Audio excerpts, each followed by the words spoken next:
Good morning. Looking up, teams from North America dominate in ice dancing. Gold for Canadians Tessa Virtue and Scott Moyer. Silver for Americans Merrill Davis and Charlie White. And they're all celebrating here at Grouse today, Tuesday, February 23rd, 2010.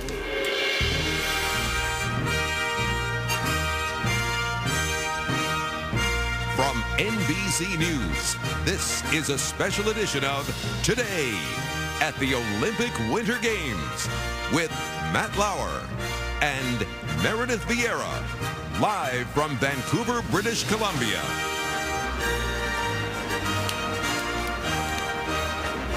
And welcome to today on this Tuesday morning, day 12 of the 21st Olympic Winter Games. I'm Meredith Vieira. And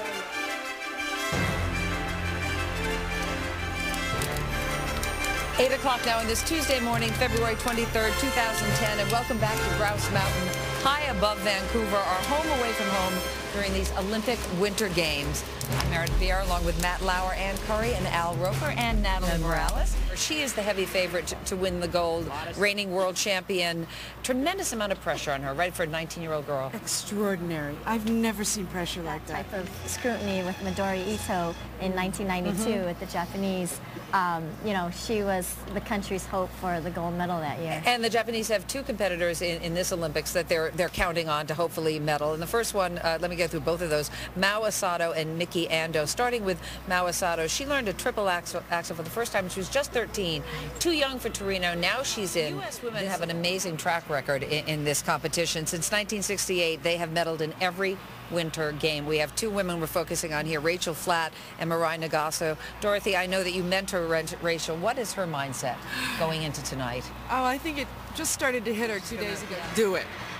And then Mirai as well. She is very young heading into this Olympics. Very young, 16 years old, but she's just been a fireball out there on practice this whole time. And actually one of the NBC researchers had given her the nickname Supernova because she was just out on the ice bouncing around and just enjoying herself.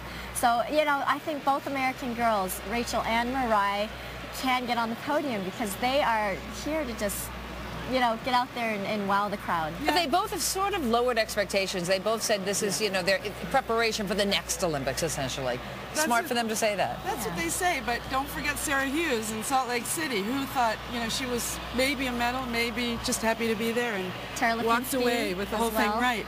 And probably the most, you never know, and probably the most emotional moment tonight will come when Joan and takes to the ice. She is the Canadian national champion. Her mom passed away Sunday morning. Apparently she's made the decision to skate.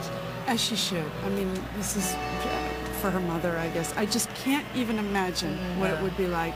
I'm sure after this is all over, it'll really hit hard. But she looked so beautiful in practice yesterday. My heart breaks for her. But we wish her the best, and all the skaters tonight. Yeah, a lot of pressure on them. Christy, Boom Boom, Dorothy, I don't know how you get these things. Right here. Somebody get a truss. Listen, he's been carrying me for 4 years. No, not at all. let us go to New York, right? Oh, yes. Sure. Amy Robach's got a check of all the headlines. Amy, good morning. Good morning to you. 6 minutes past the hour. Back to Matt, Meredith, Ann, Al, and Natalie. And I wanted to say, thank you guys. I got my mittens. You weren't kidding. They're really warm. Yay! Yeah, especially in the studio. You should try them outdoors. They're really good outdoors. Working indoors, too. That's anyway, great. glad you like them, Amy. Thanks, Abe. Okay, let's take a check of the weather. All right, here we go. And again, we do have a storm moving off of New England. Latest weather. Meredith? Al, thank you very much. Ice dancers Merrill Davis and Charlie White grabbed the silver last night in the ice And dancing. he's still sweeping up. All right. Well, coming up, we come face to face with the creatures of grouse, wolves and bears. All ahead.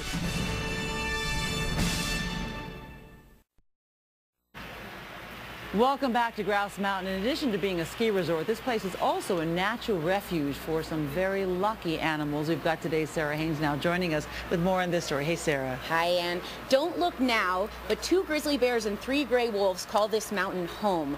The wolves were raised by humans to work commercially, but when that career didn't pan out, they had only one option, and that was a kennel. And that's where the people here at Grouse stepped in. Preconceived notions we had of them, one gondola of skiers at a time. Were you nervous to be in the pen with these wolves? No, because one thing you don't realize is how scared they are of you. They stayed away from me. Like, I kind of felt badly coming in at all, but it was educational to see where they were. Well, you got pretty close. Yeah, well, if you notice a wide shot, they were way on the periphery because they did not really want me in their home. Oh, okay. Well, we're glad to have you back, Sarah Haynes. Thank you. Anyway, thank you so much for your reporting. And still to come here this morning, we'll be talking about some of the original foods, some of the amazing foods from Canada's rich Aboriginal cultures. But first, this is Today on NBC.